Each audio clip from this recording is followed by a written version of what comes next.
Today we're going to look at the benefits of installing an integral threaded adapter.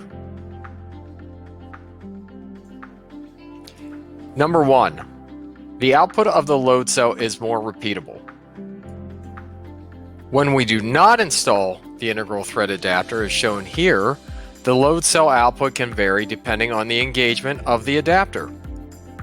We perform various tests to demonstrate this concept.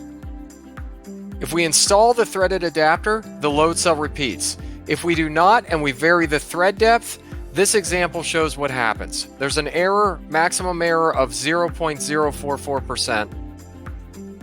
When we eliminate the thread depth error, the technician can concentrate on alignment and other things instead of worrying about the best adapter to improve performance. If the load cell does not have an integral threaded adapter, we recommend loading against the shoulder, as when loading against the shoulder we found an error of about 0.01% by varying different adapters.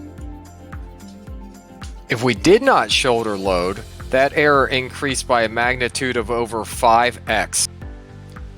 Number 3, the load cell will repeat better when rotated per ASTM E74 and ISO 376. The reproducibility is not as good without a threaded adapter installed. The ASTM lower limit factor is 0.32 with the adapter installed and almost twice as high without. Morehouse recommends buying load cells with the integral threaded adapter installed. Repeatability will be improved, reproducibility will be improved, and this will lower your overall measurement uncertainty. Please contact Morehouse via phone 717-843-0081, email info@mhforce, or on the web mhforce.com.